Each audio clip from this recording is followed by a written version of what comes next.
100 hari kerja Prabowo Gibran. Tingkat kepuasan publik tinggi, meski banyak kritik dan kontroversi. Setelah 100 hari kerja, pemerintahan Prabowo Subianto dan Gibran Rakabuming Raka, berbagai dinamika muncul di tengah masyarakat. Meskipun tingkat kepuasan publik terhadap kinerja pemerintah mencapai 80,9%, banyak kritik dan kontroversi yang mengemuka terkait program dan kebijakan yang diambil. Video ini akan membahas berbagai aspek dari pemerintahan Prabowo Gibran, termasuk program unggulan, kritik yang dihadapi, serta harapan masyarakat ke depan. Tingkat kepuasan publik yang tinggi. Survei terbaru menunjukkan bahwa 80,9% responden merasa puas dengan kinerja pemerintah Prabowo Gibran. Angka ini mencerminkan harapan masyarakat terhadap perubahan dan perbaikan yang diinginkan setelah pemilihan umum. Masyarakat menginginkan pemerintahan yang responsif dan mampu mengatasi berbagai masalah yang ada, terutama dalam hal kesejahteraan dan pengentasan kemiskinan. Harapan masyarakat. Tingginya tingkat kepuasan ini menunjukkan bahwa masyarakat masih memiliki harapan besar terhadap pemerintahan saat ini. Mereka menginginkan program-program yang dapat memberikan dampak positif dan nyata dalam kehidupan sehari-hari. Namun, harapan ini juga disertai dengan tuntutan agar pemerintah lebih transparan dan akuntabel dalam setiap kebijakan yang diambil. Salah satu program unggulan yang diluncurkan oleh pemerintahan Prabowo Gibran adalah program MBG atau Makanan Bergizi Gratis. Program ini telah menjangkau 31 provinsi dengan target 82,9 juta penerima manfaat. Program ini diharapkan dapat mengurangi angka kemiskinan dan meningkatkan kualitas gizi masyarakat, terutama anak-anak. Capaian program MBG. MBG bertujuan untuk memberikan makanan bergizi secara gratis kepada anak sekolah dan ibu hamil di Indonesia. Dengan menjangkau 31 provinsi, program ini menunjukkan komitmen pemerintah untuk memperhatikan kesejahteraan rakyat. Namun meskipun program ini memiliki potensi besar, publik mempertanyakan ketepatan sasaran dan efektivitas pelaksanaannya. Kritik terhadap program MBG. Meskipun program MBG memiliki tujuan yang baik, banyak kritik yang muncul terkait pelaksanaannya. Beberapa masyarakat menganggap bahwa program ini belum sepenuhnya efektif dan tepat sasaran. Ada laporan bahwa makanan yang disediakan tidak selalu memenuhi standar gizi yang diharapkan, dan ada juga keluhan mengenai distribusi yang tidak merata.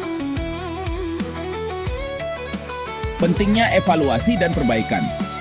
Kritik terhadap program MBG menunjukkan perlunya evaluasi dan perbaikan berkelanjutan.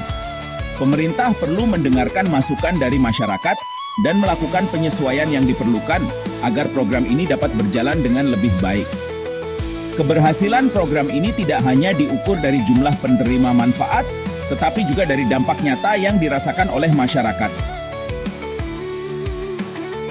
Kontroversi terkait menteri dan staf sus. Selain kritik terhadap program MBG, pemerintahan Prabowo Gibran juga dihadapkan pada kontroversi terkait beberapa menteri dan staf khusus. Beberapa menteri dituduh bersikap arogan dan tidak responsif terhadap kritik dari masyarakat. Hal ini menciptakan ketidakpercayaan di kalangan publik dan berpotensi mengganggu stabilitas pemerintahan. Dampak negatif dari kontroversi. Kontroversi yang melibatkan menteri dan staf khusus dapat mengganggu citra pemerintah di mata masyarakat. Beberapa staf khusus dianggap hanya buzzer yang diangkat pemerintah untuk aksi balas budi. Ketidakpercayaan ini dapat menghambat upaya pemerintah untuk mencapai tujuan-tujuan yang telah ditetapkan. Oleh karena itu, penting bagi pemerintah untuk menangani isu-isu ini dengan serius dan melakukan komunikasi yang baik dengan masyarakat. Kenaikan tarif PPN. Salah satu kebijakan yang menuai banyak protes adalah kenaikan tarif pajak pertambahan nilai (PPN) dari 11% menjadi 12%.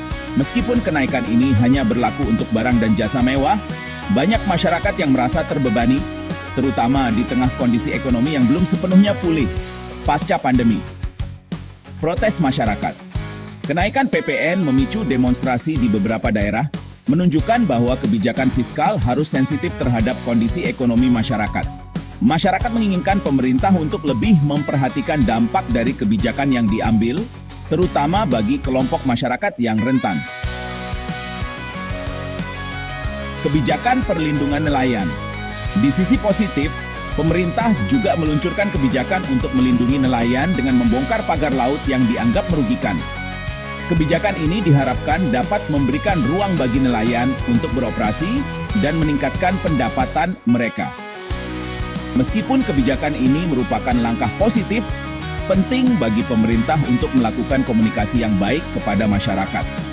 Penjelasan yang jelas mengenai tujuan dan manfaat dari kebijakan ini akan membantu masyarakat memahami dan mendukung langkah-langkah yang diambil oleh pemerintah. Respon publik terhadap Deddy Corbuzier. Salah satu momen yang menarik perhatian publik adalah komentar Deddy Corbuzier mengenai makanan gratis untuk anak-anak. Deddy dianggap tidak peka terhadap isu sosial ketika ia merespon anak-anak yang dengan jujur dan polos mengomentari kualitas makanan yang disediakan dalam program MBG. Respon publik terhadap komentarnya mengingatkan agar empati dari tokoh publik terhadap isu-isu sosial, terutama yang berkaitan dengan anak-anak. Pentingnya empati dari tokoh publik. Komentar Deddy Corbuzier mencerminkan kurangnya empati dari tokoh publik. Adalah tidak pantas membuli dan mengata-ngatai anak-anak yang protes terhadap kualitas dan rasa makanan yang mereka dapat. Empati ini sangat penting untuk membangun hubungan yang baik antara tokoh publik dan masyarakat. Kesimpulannya, pasca 100 hari kerja Prabowo Gibran, tingkat kepuasan publik yang tinggi menunjukkan harapan masyarakat terhadap perubahan. Namun, kritik dan kontroversi yang muncul perlu diperhatikan untuk perbaikan berkelanjutan. Program MBG yang luas diharapkan dapat mengurangi kemiskinan, tetapi pelaksanaan yang tepat sasaran sangat penting untuk efektivitasnya. Keberhasilan pemerintahan Prabowo Gibran harus diukur bukan hanya dari kepuasan, tetapi juga dari dampak nyata di lapangan bagi masyarakat. Dengan mendengarkan kritik dan masukan dari masyarakat, pemerintah dapat terus berupaya untuk meningkatkan kualitas hidup rakyat dan menciptakan Indonesia yang lebih baik.